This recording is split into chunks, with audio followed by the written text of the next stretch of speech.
Hi friends, নতুন একটি ভিডিওতে সবাইকে আরও একবার ওয়েলকাম করছি। হালকা গরমে পাতলা ঝোল, তাও আবার ছোট ছোট ট্যাংরা মাছের। তাহলে চলুন দেখে নিই রেসিপিটি। তার জন্য আমি এখানে ছোট ছোট ট্যাংরা মাছ ভালোভাবে কেটে ধুয়ে পরিষ্কার করে নিয়েছি। আর এই মাছগুলোকে কিন্তু আমি ভাজবো না, এটাকে আমি একটি সাইডে রেখে দিয়ে কড়াইয়ে আমি তেল দিয়ে এর মধ্যে দিয়ে দিচ্ছি পেঁয়াজ কুচি।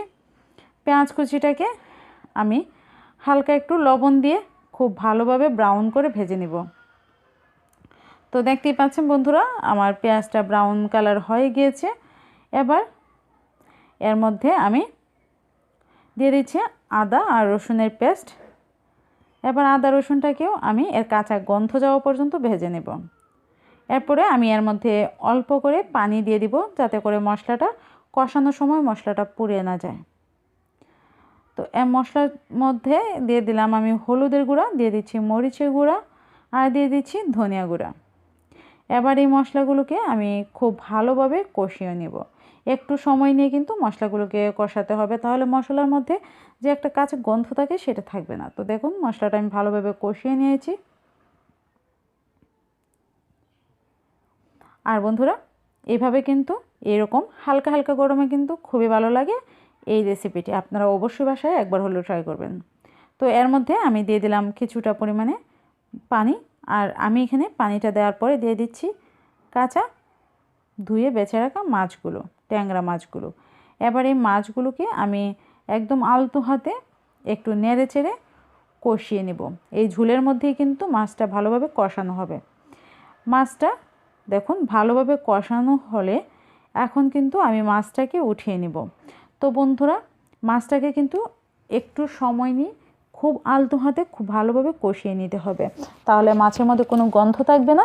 আর মাছটা যেহেতু ভাজা নেই, এই কারণে কিন্তু মাছের টেস্টটাও অনেক ভালো হবে। আর এটা কিন্তু একটা অন্যরকম টেস্ট পাবেন। তো দেখুন, মাছগুলো ওঠানোর পরে যে ঝোলটা আছে মশলাযুক্ত, সেই ঝোলের মধ্যে আমি এখানে একই সাইজ করে কেটে নেওয়া আলুর টুকরোগুলো দিয়ে দিচ্ছি।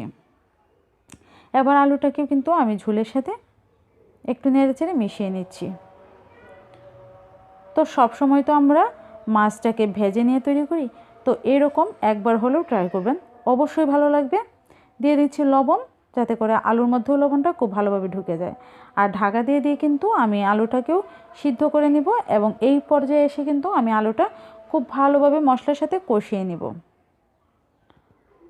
দেখুন, আলুগুলো আমার খুব ভালোভাবে সিদ্ধ হয়ে গিয়েছে, যেহেতু মশলার ঝোলের সাথে কিন্তু আমি আলুটাকে সিদ্ধ করে নিয়েছিলাম। আর পুরো কাজটা কিন্তু অবশ্যই ঢেকে ঢেকে করে নিতে হবে, মাঝে মধ্যে একটু নেড়ে ছেড়ে নেবেন, যাতে করে নিচে থেকে পোড়া না লেগে যায়।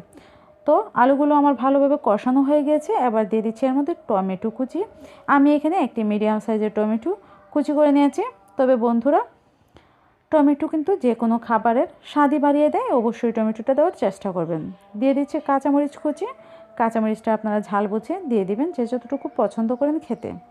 এবারে এই টমেটো আর আলুটাকেও কিন্তু আমি কিছুক্ষণের জন্য কষিয়ে নিলাম।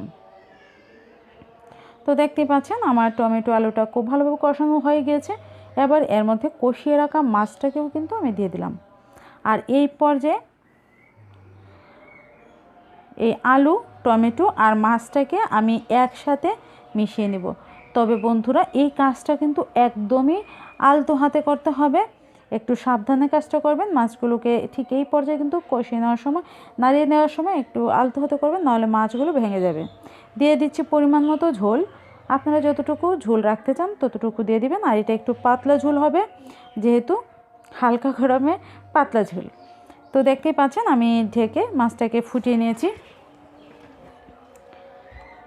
মাছটা আমার তৈরি হয়ে গিয়েছে, মাছের এই রেসিপিটা। তো বন্ধুরা, আপনাকে দেখি বুঝতে পারছেন যে কতটা লোভনীয় হয়েছে।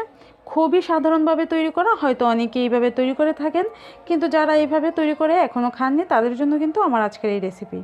যদি ভালো লাগে আমার রেসিপিটি, তাহলে অবশ্যই ভিডিওটিতে একটি লাইক দিবেন, কমেন্ট করে জানাতে ভুলবেন না কেমন লেগেছে আপনাদের কাছে। আর অবশ্যই চ্যানেলটিকে সাবস্ক্রাইব করে পাশে থাকা বেলটিকে অল করে দিবেন। ধন্যবাদ পাশে থেকে ভিডিওটি দেখার জন্য।